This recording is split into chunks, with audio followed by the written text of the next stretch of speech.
What's going on, guys? Andrew from Last Looters. Not too sure if you've been keeping up with the news or not, but if you have been, then you know that Anthony Stokes passed away a few days ago after being in a police chase and crashing. One of the reasons why this story is so important to have and so unique is because of the fact that he, 2 years ago, was made eligible to receive a heart transplant through the support of his mentor, his mother, and the rest of his family, and even some people, out there on Twitter and things like that. I think that just as I read the comments, things like that, I became concerned for our view on similar situations that are going to happen, because what we've done by saying, it's a waste of a life, we shouldn't have gave him the heart transplant and things like that. The reason why I think that's so dangerous to say is because what we end up doing is we end up looking at a person's past or their record and saying that just because this one action is not going to help change their future. And I kind of stand on the side of his mentor, saying that if I was in his position, I would have done the exact same thing. I would have still tried to give him words of encouragement, give him words of wisdom to get him out of that mindset. And the other thing that I think we need to have a conversation about is not only is it going to help by having this great thing happen to him, is it going to help change his future? Is that after you have this great thing happen to him, is having a mentor enough? Is having a family unit enough? A lot of times we talk about how it takes a village to raise a child, and that can be debated for some people. It depends on your preference, but for the most part, it takes a village to raise a child. And if we're speaking about the village, we're speaking about the environment that child is growing up in. What activities is he participating in when he comes out from school? Is he out on the streets, or is he, in a productive activity? And I'm not blaming any one person in this, because I think it's a very sensitive situation, but I think we need to discuss having certain programs in place to get kids off of the street, because it's not enough to just say, okay, well, he had a mentor, but he still turned out like scum.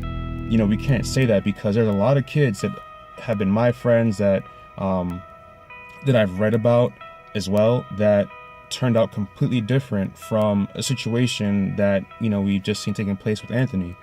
And I think it's very dangerous for us to think about. We need to think about what can we do to change the situation? Can we do the exact same thing to reach out through an act of kindness and kind of help shape them in a positive way so things don't happen again? Because if you really think about it, there's two forces at work here. There's the positive, being the school system, being the family system, being the mentor system, and then you have the streets, you have friends, negative friends, you have gang life, you have drugs, you have all these different things that we need to think about. And it's a much bigger conversation than just Anthony, but this is a great place to springboard off of, because of course we don't want to see, as black people, we don't want to seem like we can't present ourselves in the right way. We want to show that we're capable of handling ourselves and things like that.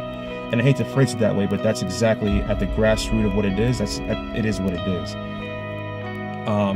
We need to think about, okay, well, if we're going to do this act of kindness again, because it's necessary, we need to focus on how can we build up from that point to build up ourselves so that things like this don't happen. Where you have a 17-year-old boy that has even the motive to go and kill someone and then steal their car.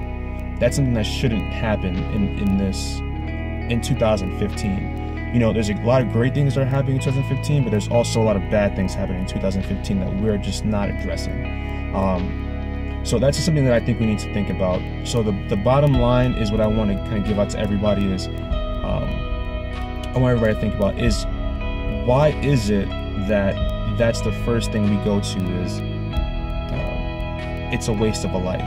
Why isn't it we need to move into a place where we can make sure that this type of behavior doesn't happen?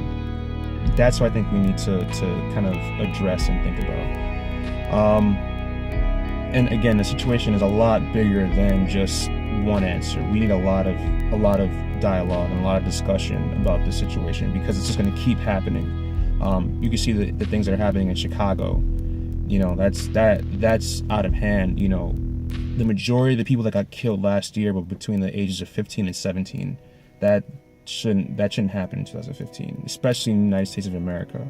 So that's just my thing. Sorry for the kind of the serious tone and the serious topic, but that's something that I think we need to really address. Thank you guys for listening, taking some time out to listen to me on this topic. If you do have a suggestion on what we could do to kind of springboard into the implementation side of it, not just the awareness part, just please put it in the description box, and I'll definitely reply. I'll definitely go back and forth with you. Please do like and subscribe as well. You know, it definitely helps us out with what we're trying to do here at Last Leaders. And take care, guys. I hope to talk to you guys soon. Bye.